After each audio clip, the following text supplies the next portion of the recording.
The air in the hospital lobby was thick with antiseptic and unspoken fear, but the sharpest thing in the room was the edge in David's voice. My husband, the man who held my hand through every Lamaze class, now stood rigid, his face a mask of stone. I was doubled over, a contraction ripping through me, my knuckles white as I gripped the admissions counter. The triage nurse, her name tag reading Patricia, asked for my husband's details. That's when he said it. The words that shattered the world. I'm not with her. She's not family. He didn't whisper it. He declared it. And in that moment, as the sterile white walls seemed to close in, I knew my labor was the second most painful thing I would endure that night. The rain that lashed against the windows of our Ford Explorer was a frantic percussive beat, a soundtrack to the storm brewing inside the car. Each droplet that hit the glass felt like a tiny needle against my skin, a prelude to the agony that was steadily building in my lower back. The contractions were coming every 7 minutes now, a relentless tide pulling me toward a shore of unimaginable pain. And I had once believed unparalleled joy. Just breathe, Sarah. Like they taught us, David said, his eyes fixed on the slick, rain-swept asphalt of the highway. His voice, usually a warm baritone that could soothe my frailest nerves, was tight, stretched thin over a frame of anxiety I didn't fully understand. It was more than just the typical paternal panic. This was something else, something colder. I am breathing, David, I managed to grind out between clenched teeth, my fingers digging into the worn leather of the passenger seat. It's a bit hard to focus on a calm blue ocean when it feels like my spine is being ripped out. He didn't offer a comforting touch or a soft chuckle. He just nodded, his knuckles white on the steering wheel.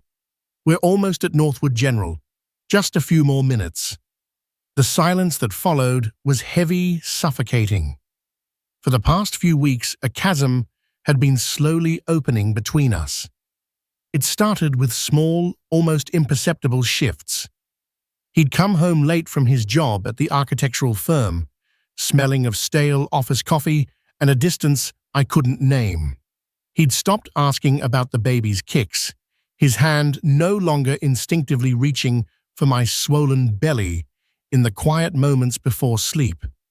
When I tried to talk to him to bridge the growing gap, his answers were clipped, evasive. He'd blame stress at work, a demanding project, the looming financial responsibility of a child. I had tried to believe him. I wanted to. We had built a life together, a beautiful, curated existence in our cozy, suburban home on Maple Drive. We had picked out the paint for the nursery, a soft, hopeful yellow. We had assembled the crib together, our laughter echoing in the small room as we fumbled with instructions and Allen keys. We were David and Sarah Jenkins, the couple everyone pointed to as solid. But now, with our son's arrival imminent, that foundation felt like it was turning to sand. The fluorescent lights of the Northwood General Hospital emergency entrance flickered into view, casting a sickly green pallor over the rain-soaked parking lot. David pulled into a spot reserved for expectant mothers, the engine cutting out with a sigh that seemed to echo my own weary spirit. For a moment, we just sat there, the only sound the rhythmic swish of the windshield wipers and the pounding of my own heart. He turned to me, his face illuminated by the stark light of the dashboard. The handsome features I had fallen in love with, the strong jaw, the kind, deep-set brown eyes, looked alien to me, etched with a tension that bordered on revulsion. "Are you ready for this?" he asked. It wasn't the question of a supportive partner. It sounded more like a final, desperate plea for me to say no, to turn back time, to undo whatever was happening. "I don't have much of a choice, do I?" I retorted, a fresh wave of pain making me gasp. "He's coming, David, whether we're ready or not." He flinched at my tone, then got out of the car, slamming the door with a little too much force. He came around and opened my door, his movements jerky and impatient. He helped me out, his touch clinical, impersonal, as if he were assisting a stranger who had stumbled on the sidewalk. The walk to the entrance was a blur of pain and confusion. Each step was a monumental effort. The automatic doors slid open, bathing us in the sterile, unforgiving light of the hospital lobby. It was quiet for a late Saturday night, the air humming with the low thrum of machinery and the distant muffled sounds of a television in the waiting area. A bored-looking security guard glanced up from his phone, his expression impassive. We approached the admissions desk, a high semicircular counter of faux wood and plexiglass. A nurse with kind, tired eyes and salt and pepper hair pinned neatly in a bun looked up at us. Her name tag, clipped to the lapel of her navy blue scrubs, read, "Patricia Holloway, RN." "Good evening," she said, her voice calm and professional. "Looks like we're having a baby tonight." I tried to smile, leaning heavily on the counter as another contraction began to build. "Feels like it," I breathed. "Sarah Jenkins, my doctor is Dr. Miller. He's on call." Nurse Holloway nodded, her fingers already flying across her keyboard. "All right, Sarah, let's get you checked in." "And you are?" she asked, turning her gaze to David, who stood a few feet behind me, his arms crossed tightly over his chest, his face a thundercloud. I waited for him to step forward, to take my hand, to say, "I'm David Jenkins, the terrified but ecstatic father." I waited for the familiar script, the one we had rehearsed in our minds for 9 months, but David didn't move. The silence stretched thick and agonizing. The low hum of the vending machine in the corner seemed to grow louder, filling the void. I could feel Nurse Holloway's professional smile begin to stiffen, her eyes darting from David's stony face to my own, which I'm sure was a canvas of pain and bewilderment. "Sir," she prompted gently, "your name, for the paperwork." David finally uncrossed his arms. He took a single step forward, his expensive leather shoes squeaking on the polished linoleum floor. He looked not at the nurse, but directly at me, his eyes cold, flat, and utterly devoid of the love I had once seen in them. The expression on his face was one I had never witnessed before. It was a chilling cocktail of anger, fear, and something that looked terrifyingly like pity. Then he turned his head slowly, deliberately, to face Nurse Holloway. His voice, when it came, was shockingly clear and steady, cutting through the sterile quiet of the lobby like a shard of glass. "I'm not with her," he said. The words hung in the air, obscene and unbelievable. I felt the blood drain from my face. The contractions searing through my body was suddenly a distant echo, replaced by a roaring in my ears. Nurse Holloway blinked, her brow furrowing in confusion. "I'm sorry, sir, I don't understand. Are you not the father?" David's jaw tightened. He let out a short, bitter laugh that held no humor. "I'm the husband," he clarified, as if that made it worse. He then delivered the final devastating blow, a phrase so cruel, so utterly annihilating, that it would be seared into my memory for all time. "But she's not family." He said it with such finality, such chilling conviction. He wasn't just angry, he was erasing me. In 3 short words, he had taken our life, our home, our vows, our unborn child, and set them all on fire. For a long moment, nobody spoke. The security guard was no longer looking at his phone. A couple in the waiting area had lowered their magazine, their eyes wide. It felt as if a spotlight had been switched on, pinning me to the spot, in my moment of ultimate vulnerability and humiliation. Nurse Holloway was the first to recover. Her tired eyes hardened, a flicker of protective fire igniting within them. She looked from David's implacable face back to me, and in her gaze I saw not pity, but a profound, instantaneous empathy. She saw a woman in labor, betrayed and alone. "I see," she said, her voice dropping, becoming softer, directed only at me. "Okay, Sarah, let's get you into a wheelchair. We're going to take care of you." She came around the counter, her presence a sudden solid shield between me and the man I had called my husband. As she helped me into the chair, my legs threatening to give way, I looked back at David. He hadn't moved. He just stood there, a solitary, rigid figure, in the harsh, fluorescent light of the hospital lobby, his face unreadable. He had thrown the grenade and was now standing back to watch the explosion. He looked like a stranger. Worse than a stranger. He looked like the enemy. And as Nurse Holloway began to wheel me through the double doors toward the maternity ward, I had no idea why. The world beyond the lobby doors became a corridor of muted pastilles and hushed efficiency. The sharp public humiliation gave way to a dull, throbbing ache that settled deep in my chest, a pain that rivaled the physical torment of my labor. Nurse Patricia Holloway pushed my wheelchair with a steady, determined rhythm, her silence a comforting blanket. She didn't press for details, didn't offer platitudes. She simply wheeled me into a private triage room, a small, sterile space with a bed, a monitor, and a single chair. "All right, Sarah," she said, her voice a low, reassuring hum as she helped me onto the bed. "Let's get this gown on you and see how you and baby are doing. The rest of the world can wait outside." The rest of the world was one person, David.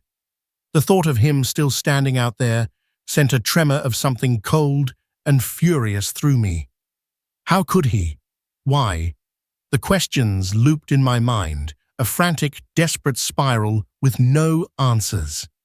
I tried to replay the last few weeks, the last few months, searching for a sign, a clue that could lead to this catastrophic moment. There was the distance, yes. The arguments about money, the stress he claimed from work. But this public brutal disavowal, it was monstrous. It was inexplicable. Patricia wrapped a blood pressure cuff around my arm and strapped 2 monitors to my belly, one for the baby's heartbeat, the other for my contractions. The rhythmic, reassuring thump, thump, thump of my son's heart filled the small room, a steady beat of life in the midst of the wreckage of my own. Tears I didn't know I was holding back began to stream down my cheeks, silent and hot. "He's strong," Patricia murmured, her eyes on the monitor's paper strip. "A good, steady heartbeat. You've done a good job growing him, Sarah." The simple kindness in her words broke me. A sob escaped my lips, a ragged, ugly sound. "I don't understand," I whispered, wiping my face with the back of my hand. He looked at me like he hated me." Patricia pulled the lone chair closer to the bed and sat down, her presence radiating a quiet strength that was the antithesis of David's volatile cruelty. "Men can be fools," she said, her voice matter-of-fact, "especially when they're scared. But what he did out there, that was a choice. A cruel one." She paused, her gaze steady and serious. "The paperwork. It asks for the father's information, emergency contacts. For now, what do you want me to do?" The question hung in the air. What did I want? I wanted my husband back. The real David. The one who brought me soup when I was sick and held my hand at his father's funeral. The man who had whispered, "I love you," into the dark just a few weeks ago. But that man was gone, replaced by the cold stranger in the lobby. Leave it blank, I said, my voice gaining a sliver of strength. I don't want him on any of it. I don't want him contacted. I don't want him here. A look of understanding, perhaps even approval, crossed Patricia's face. Okay, she said simply. I'll make a note on your chart. Admittance is at the discretion of the patient. Right now, you are the patient. You are the only person who matters here.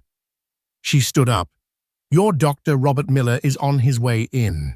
I'm going to speak with the charge nurse and hospital security. Not to worry you, she added quickly, seeing the flash of fear in my eyes. It's just procedural. When there's a situation in the lobby, we have to log it.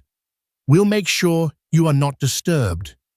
The idea of hospital security being involved felt surreal, like a scene from a movie.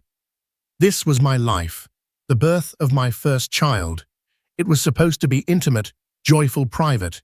Instead, it had turned into a public spectacle, a security issue. After Patricia left, the silence of the room pressed in on me. I closed my eyes, trying to summon a memory of David that wasn't tainted by the horror of the last hour. I pictured our wedding day, standing under a canopy of oak trees at the old Bennett farm. He had wept when he saw me walking down the aisle, his love for me so palpable it felt like a physical force.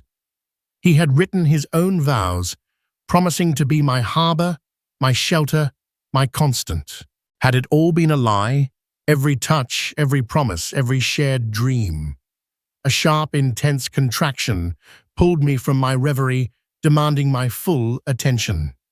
I breathed through it, gripping the bed rails, my body a battleground.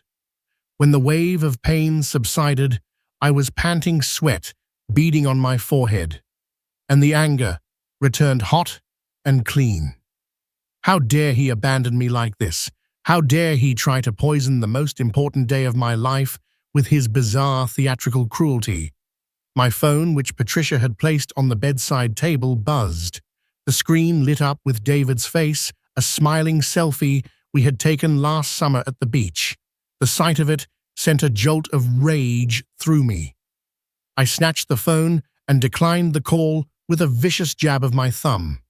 He called again. Declined. A text message appeared. Sarah, please. You don't understand. I had to. He had to publicly humiliate me while I was in labor. What possible justification could there be? Another text came through. Let me come up. I need to explain. It's not what you think. Not what I think. He told a nurse I wasn't his family. It seemed brutally straightforward. My thumb hovered over the screen, my first instinct to type back a string of curses. But I didn't. I simply powered the phone off and tossed it back on the table. He had lost the right to an explanation. He had lost the right to be here. A short while later, Dr. Miller arrived. He was a kind, middle-aged man with a calming demeanor, but even he couldn't hide the flicker of concern in his eyes. Sarah, he said, his voice gentle.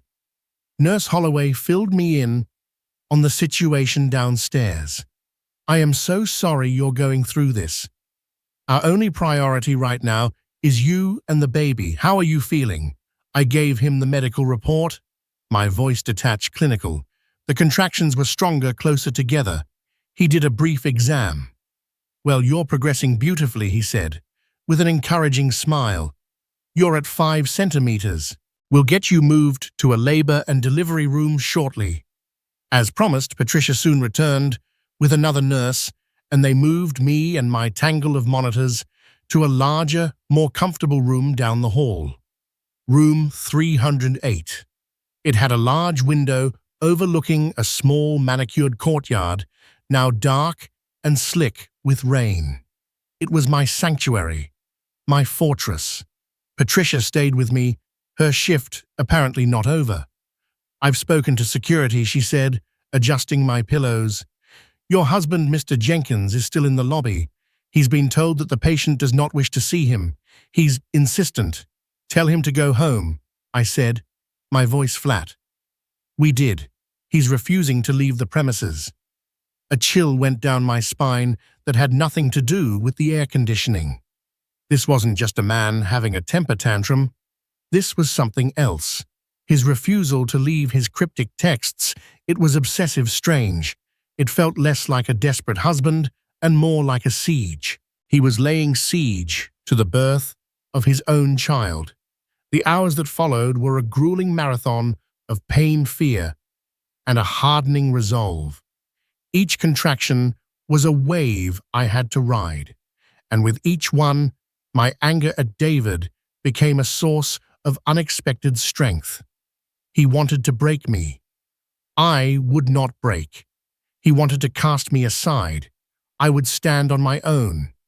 This baby, my baby, would be born into a world of strength, not of his father's chaotic cruelty. Later that night, a different nurse, a younger woman named Chloe, came in to check my vitals.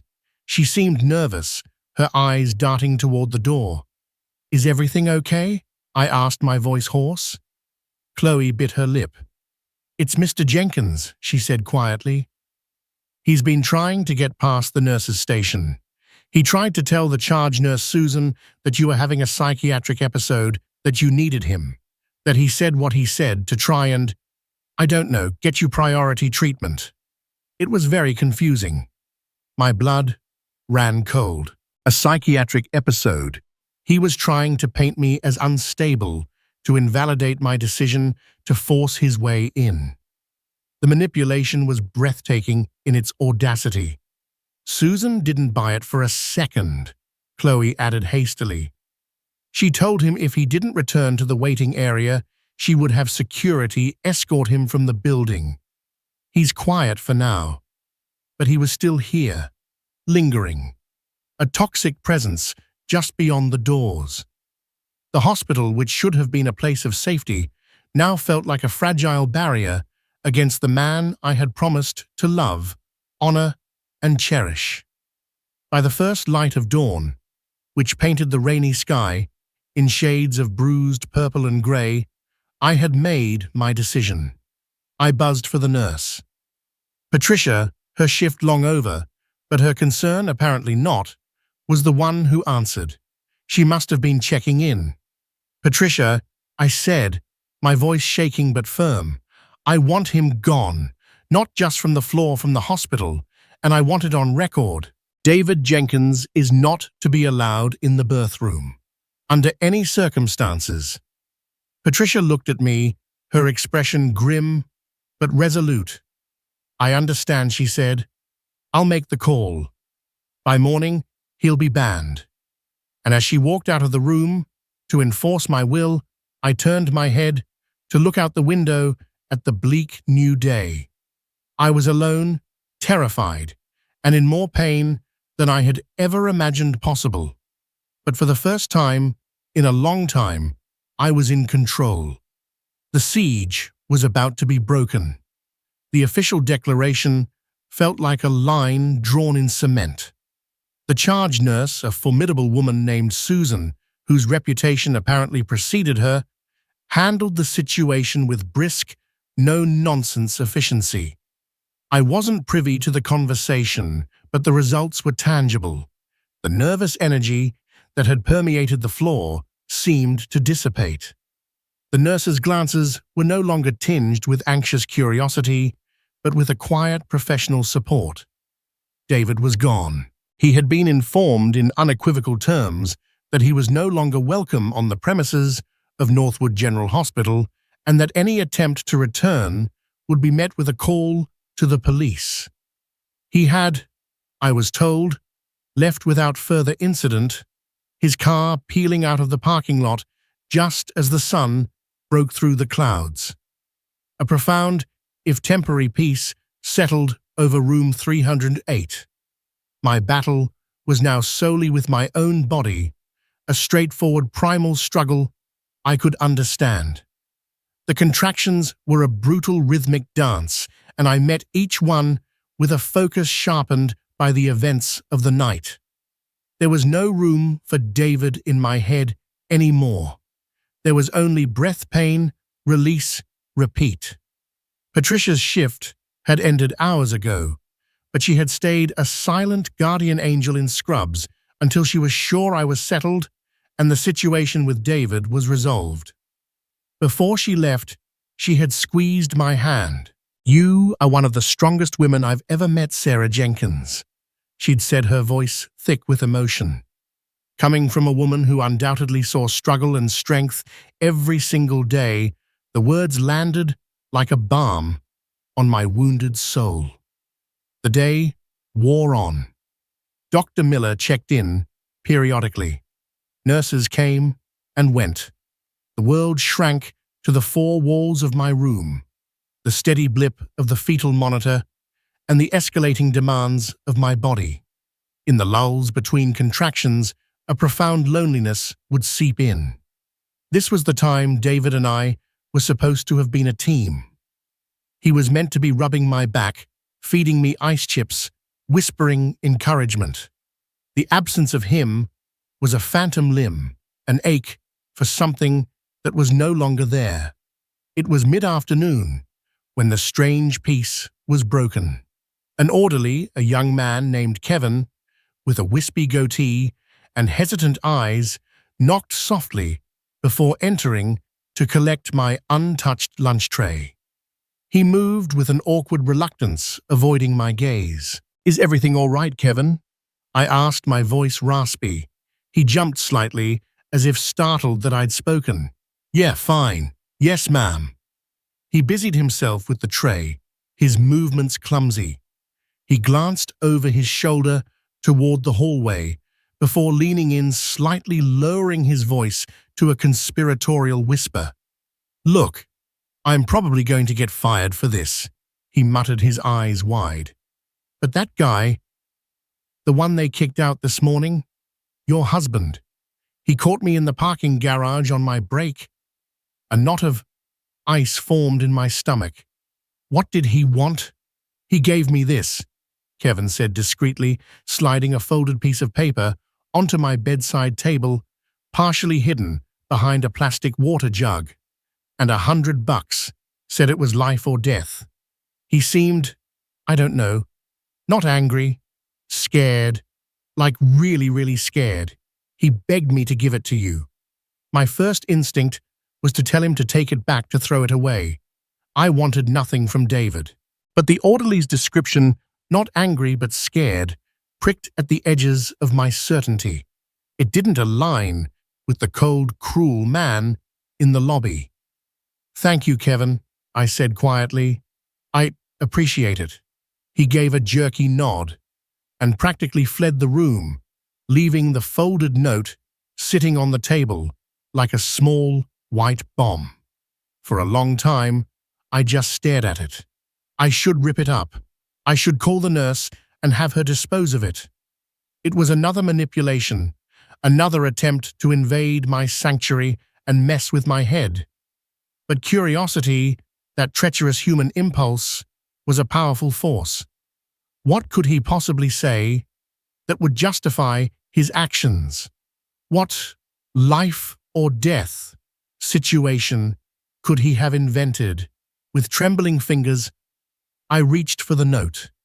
My name, Sarah, was scrawled on the front, in his familiar, sharp handwriting. I unfolded it. The message wasn't long. It wasn't an apology. It wasn't an excuse. It was 5 words that made the air in my lungs turn to ice, stopping my heart for a beat before it hammered against my ribs with frantic terror. "Alistair is in the city. I saw him." Alistair. The name was a ghost, a skeleton I had buried so deep in the foundations of my new life that I had almost convinced myself he had turned to dust. Alistair Finch. A man from a past. I had fled a past where I wasn't Sarah Jenkins. I was Abigail Reed, and I was his, or so he believed. The nursery paint, the suburban house, the loving husband, it was all a carefully constructed fortress built to keep the world of Abigail Reed out. And David, had been my co-conspirator, the architect of my safety. He was the only person on earth who knew the whole story. The obsessive stalking that began in college, the restraining orders that were nothing more than pieces of paper to a man like Alistair, the chilling threats the night he broke into my apartment, leaving a single white rose on my pillow as a calling card. I had fled across 3 states, changed my name, and scrubbed my past from existence with David's help. He had found me a terrified waitress named Abby, and he had helped me become Sarah, a secure and loved wife. And now, David's horrific actions in the lobby snapped into a terrifying new focus. She's not family. It wasn't a repudiation of our love. It was a desperate, clumsy, catastrophic attempt to protect me. In his panicked mind, if Alistair, a man with terrifying resources, was watching, then David's public disavowal was a shield. If he could make it look like our marriage was over, like he had cast me aside, maybe Alistair would believe I was alone, unprotected, and perhaps no longer of interest to him. Or worse, maybe David feared that Alistair would target him, our family, to get to me. By severing the tie so publicly, he might have been trying to sever himself from the danger, hoping the threat would pass me by. It was a terrible plan, a panicked, illogical reaction born of pure fear, a plan that had shattered me, humiliated me, and left me utterly alone at the worst possible moment. But it wasn't born of malice. It was born of a twisted, terrified love. A monster contraction seized me, but this time, the pain was different. It was laced with a new kind of fear, a primal terror that went far beyond childbirth. The hospital was no longer a fortress against a cruel husband. It was a brightly lit public building where a predator could be walking the halls. Every knock on the door, every unfamiliar voice in the corridor sent a jolt of adrenaline through me. My carefully constructed world was not just cracked, it was imploding. David wasn't the villain. He was a fool, a terrified man, who had made the worst possible decision in a moment of crisis. The real villain, the ghost from my past, was somewhere outside my door. He was in the city, and he was looking for Abigail Reed. I fumbled for the call button, my hand shaking uncontrollably. I didn't know who to trust or what to do. The note had changed everything. When the nurse Chloe came in, her cheerful smile faltered when she saw the look on my face. "Sarah, what is it? Is the pain getting worse? I need to speak to Patricia Holloway."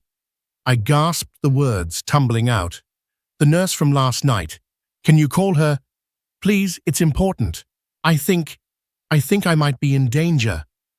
The words felt insane, melodramatic, but the fear was real. The ghost was at the door, and I was trapped, vulnerable, with nowhere left to run. Chloe, the young nurse, moved with a swiftness that belied her earlier nervousness. Seeing the raw, undiluted terror in my eyes, she didn't question me or offer placating remarks. She simply nodded, her expression turning serious. "I'll page her at home. I'll tell her it's an emergency." The next hour was an eternity, suspended between agonizing contractions and the equally agonizing fear of a footstep in the hall. The name Alistair echoed in the silent spaces of my mind. I saw his face as clearly as if he were standing in the room, his disturbingly calm blue eyes, the thin, condescending smile that never reached them. Alistair Finch wasn't a jilted lover. He was a predator who enjoyed the hunt, a man of wealth and insidious influence who believed certain things and people belonged to him. My escape years ago hadn't been a breakup. It had been a jailbreak. My thoughts swirled around David. The depth of his fear must have been bottomless for him to resort to such a theatrical, self-destructive strategy. To see Alistair here in our city after years of peace, must have felt like a ghost rising from the grave. His panicked logic was now terrifyingly clear. Create a scene, get me isolated within the hospital system, and publicly sever ties so Alistair's surveillance would show a broken family, not a happy one, worth destroying. It was a plan forged in terror, executed with the finesse of a sledgehammer. He had tried to build a firewall and had burned the whole house down instead. Just as a particularly vicious contraction began to recede, leaving me breathless and trembling, Patricia Holloway appeared in the doorway. She was out of uniform, dressed in jeans and a simple grey sweater, her hair pulled back in a loose ponytail. Her face was etched with concern. She had come. She had actually come back to the hospital on her day off. Chloe paged me, she said, her voice low and steady as she closed the door behind her. She said you were scared. What's happened? Sarah, tears of relief and terror streamed down my face. I held out the crumpled note from David. My husband? David. He didn't do what he did because he hates me. He did it because he was scared. He did it because of this. Patricia took the note, her brow furrowing as she read the 5 simple words. She looked back at me, her gaze sharp, analytical. She wasn't just a nurse anymore. She was a woman trying to solve a puzzle, and she could see the missing piece was my history. Who is Alistair? She asked, her tone gentle but firm. And so it all came pouring out. The story I had never told anyone but David. I told her my real name was Abigail Reed. I told her about Alistair Finch, the charismatic, obsessive man from a powerful family who wouldn't take no for an answer. I recounted the stalking, the escalating fear, the feeling of being constantly watched. I told her how I'd met David, a kind architect who saw my terror and didn't run. Instead, he helped me build a new identity, a new life, a safe place to become Sarah Jenkins. As I spoke, the narrative of the last 24 hours rewrote itself. David's coldness, his distance, the strange questions, it was all fear. He hadn't been pulling away from me. He had been consumed by the terror that my past had caught up with us. Patricia listened without interruption, her expression growing more grim with every detail. When I finished, my voice, a raw whisper, she sat in silence for a moment, the crumpled note still in her hand. Good God, she murmured, shaking her head slowly. That poor, stupid man, he thought he was protecting you. He made everything 1,000,000 times worse. I sobbed. Alistair is out there somewhere, and my husband, the only person who knows everything, is banned from the hospital because I thought he was a monster. Okay, Patricia, said, her voice shifting, becoming crisp and professional again. She was no longer just a compassionate listener. She was a problem solver, a protector. Okay, Sarah Abigail, listen to me. The first thing we need to do is ensure you are secure. I'm going to have a quiet word with hospital security. We're not going to mention specifics, just that there's a potential external threat, a stalker. Your room will be monitored. No one gets on this floor without being on an approved list. Her decisiveness was a lifeline. It cut through my panic, giving me a solid piece of ground to stand on. But that's not enough. Patricia continued, her eyes locking onto mine. You need more than just security guards. You need someone here with you, someone you trust. Is there anyone, family, a friend? My heart sank. My parents were gone, lost in a car accident a decade ago. My friends were Sarah Jenkins' friends, people who knew nothing of Abigail Reed or the darkness she'd fled. They would be confused, terrified, and of little help. Then a name surfaced from the depths of my estranged past. My sister, I whispered. Jessica Miller. It felt like admitting another ghost into the room. We hadn't spoken in nearly 5 years. Not since a bitter, furious argument a year after I had become Sarah. Jessica had hated the idea. She called me a coward for running, for erasing our family name, for building a life on a foundation of lies. She couldn't understand the depth of my fear, and in my own terror, I hadn't been able to explain it properly. I had cut her off, another casualty of my escape from Alistair. She lives 2 hours away in Clifton, I told Patricia. We're not on good terms. I don't even know if she'll answer my call. You have to try, Patricia insisted. Right now, you need family. The real kind. She handed me my phone, which she had retrieved and powered back on. My hands shook so badly I could barely navigate to my contacts. I found the number labeled simply Jessica, and my thumb hovered over the call button. What would I even say? Hi, it's your sister, the one you think is a coward? I'm in labor. I've had my husband banned from the hospital for reasons that were actually my fault, and my old stalker might be trying to find me. How have you been?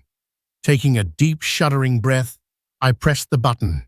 It rang once, twice, 3 times. I was about to hang up, my heart sinking, when the call connected. Hello. Her voice was hesitant, cautious. She didn't recognize the number. Jess, I croaked. It's me. It's Abby. Using my real name felt both like a betrayal of Sarah and a confession.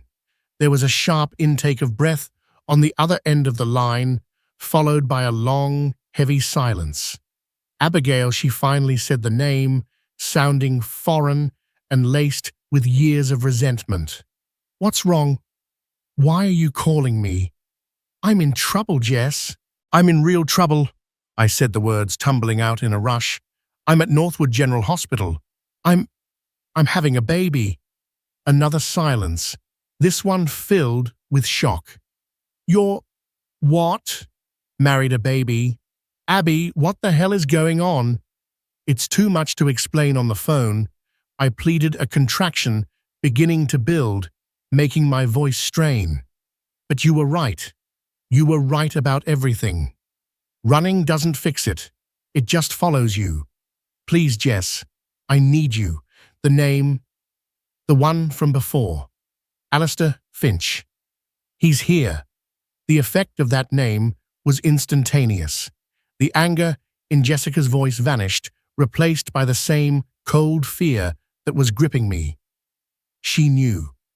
Of all the people in the world, she was the only one, besides David, who had seen Alistair's obsessive behavior firsthand in those early days. Oh my God, Abby, she whispered. Stay right there. Don't talk to anyone. I'm on my way. I'll be there in 2 hours. The line went dead. She was coming. My estranged sister, the keeper of my oldest secrets, was coming. Meanwhile, a new drama was unfolding outside the hospital. Patricia, after speaking with the head of security, a stoic man named Frank, learned that David hadn't just peeled out of the parking lot. He had called the hospital security line a half-hour ago, begging to speak to someone in charge. He hadn't tried to get back in, but he was desperate to pass on a message. He sounded, Frank had noted, like a man on the edge. He was parked in a diner across the street, watching the hospital entrance. He wasn't a threat trying to get in. He was a terrified watchdog trying to protect his family from the outside. The pieces were all slotting together, forming a picture of chaos, fear, and terrible, terrible judgment. I was in labor, barricaded in a hospital room. My terrified husband was exiled across the street, keeping a lonely vigil, and my estranged sister was racing down the highway to join a war I thought I had left behind years ago. We were a fractured, broken alliance, preparing for a siege against a ghost who had suddenly, terrifyingly, become real. The 2 hours it took for Jessica to arrive were the longest of my life, a surreal landscape of escalating pain and impending dread. Each contraction was a brutal reminder of the life growing inside me, a life I now had to protect from a danger I couldn't see. Patricia stayed, a quiet, reassuring presence who coordinated with the hospital staff, turning room 308 into a quiet fortress. My name on the board at the nurse's station was changed to a simple patient room 308. My care was assigned to a small core group of trusted nurses. Frank, the head of security, did a discreet walkthrough of the floor, his calm professionalism doing little to soothe the frantic fluttering in my chest. He confirmed that a man matching David's description was indeed at the diner opposite, and that they would keep a watch on him too. The world outside my window grew dark again. Rain began to fall, tapping against the glass like nervous fingers. My body knew nothing of Alistair Finch or David's panicked folly. It only knew its own primal, unstoppable rhythm. I was 8 centimeters dilated. The finish line was approaching, but I felt woefully unprepared to cross it. Then she was there. Jessica blew into the room like a hurricane, her dark hair damp from the rain, her face pale but set, with a fierce determination I hadn't seen since we were teenagers. She looked older, her face carrying new lines of worry and a life I knew nothing about, but her eyes, they were the same. Sharp, intelligent, and right now filled with a fiery protectiveness that mirrored my own fear. She stopped short when she saw me huge and vulnerable in the hospital bed, hooked up to a web of monitors. All the anger and resentment of the past 5 years seemed to evaporate in an instant, replaced by a raw, sisterly concern. "Abby," she breathed, crossing the room in 3 quick strides. She grabbed my hand, her grip surprisingly strong. "Oh God, Abby, look at you. I'm sorry, Jess." I sobbed the words I'd needed to say for years, finally breaking free. "I'm so sorry I pushed you away. I was so scared, and I didn't know how to be anything else." "We'll talk about that later," she said, her voice thick.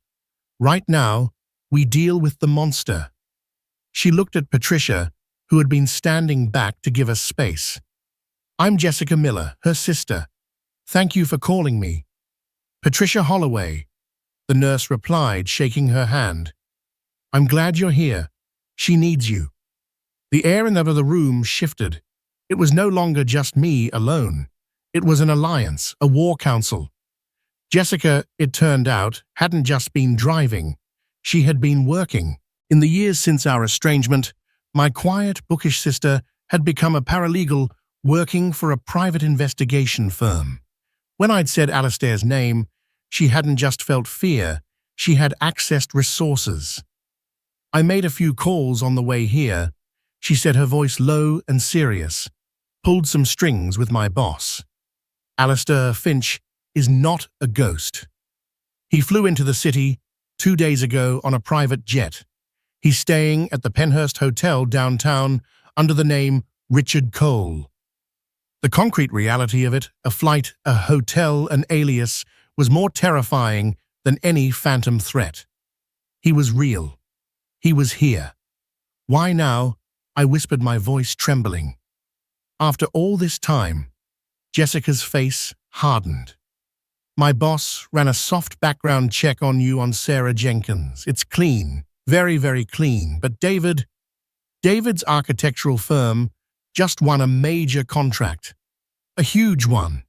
The new Lakeside Development Project. It was in all the trade publications. His picture, his name. The name of his wife, Sarah. The blood drained from my face. Our success had been the beacon that guided the monster to our door.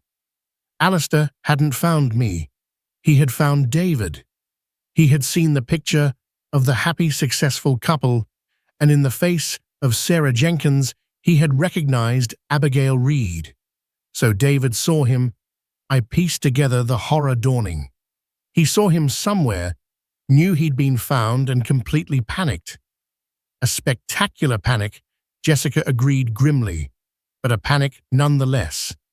A powerful contraction ripped through me, and I cried out, arching my back. The baby was coming. Now, the fear, the past, all of it had to be pushed aside for this final physical act. "It's time," Patricia said, her voice cutting through the tension. "I'll get Dr. Miller." The next hour was a blur of focused, intense activity. Dr. Miller arrived, his calm presence a steady anchor in the storm.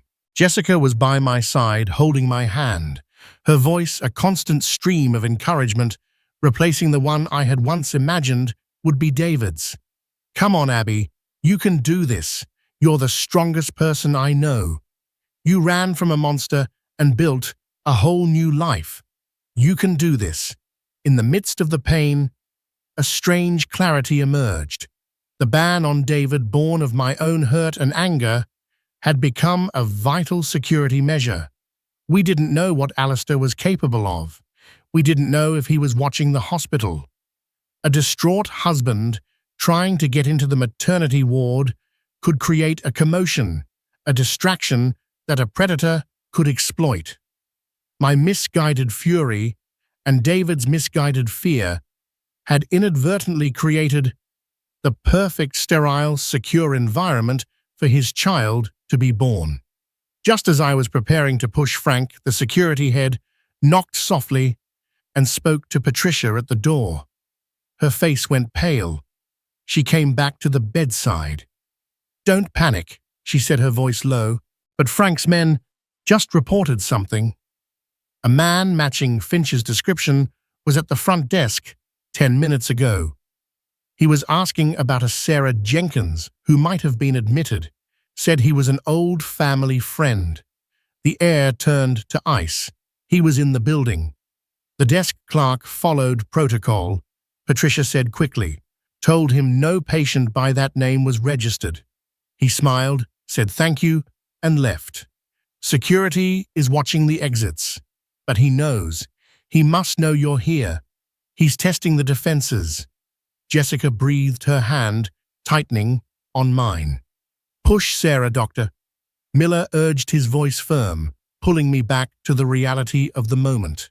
"Right now. The baby needs you to push." And so I did. I pushed with all the fear, all the anger, all the strength I had. I pushed against the pain in my body, against the ghost in the lobby, against the years of running. I pushed for my son. I pushed for my sister. I pushed for the terrified, foolish man I still loved, keeping his lonely watch across the street. I pushed for Abigail Reed, and for Sarah Jenkins, and for the woman who was a fusion of them both, with a final guttural cry that was equal parts agony and triumph. My son was born. He was thrust onto my chest, slick and screaming, his tiny body warm and real. He was perfect. He was safe. The sound of his cry was the most beautiful thing I had ever heard. A defiant roar that filled the sterile, barricaded room and chased all the ghosts away. Tears streamed down my face as I looked from my son's tiny wrinkled face to my sister's, her own eyes shining with tears. We had done it. The room was a sanctuary. It was a fortress. The ban on David, the one born from a moment of searing betrayal in the hospital lobby, had become the very thing that kept our son safe in his first moments of life. By morning, my husband had been banned from the birthroom. But by night, that ban had become our salvation. In the quiet hours after my son Jacob's birth, the world began to slowly piece itself back together, but the picture was forever changed. My baby slept on my chest, a warm, solid weight of proof that life moves forward even in the wreckage. The threat of Alistair Finch was no longer a ghost. He was a known enemy, and we had our first victory against him by keeping him from the sacred space of my son's birth. My sister Jessica sat in the chair beside me, Our 5 years of silence, erased by the shared crisis, our bond reforged in the fires of the hospital. The road ahead is uncertain. The trust between me and David is shattered into a million pieces. His actions, born of a terrified, desperate love, almost cost him everything. Can we rebuild from this? Can I ever look at him without remembering the cold, dead eyes of the stranger in the lobby? I don't have the answers. But for the first time in years, I am not alone in my fight. I have my son, a fierce, protective sister, and a strength I never knew I possessed. The story of what happened in that hospital is not just one of betrayal, but of a family's desperate, flawed, and ultimately unbreakable love. What do you think? Can a marriage survive a betrayal like this, even if it was meant to protect? Let me know your thoughts in the comments below. And if you are on the edge of your seat, please don't forget to like this video, share it with someone who loves a real-life drama, and subscribe to our channel for more unforgettable stories. We'll be exploring what happened next for Sarah David and the looming threat of Alistair in a future update you won't want to miss.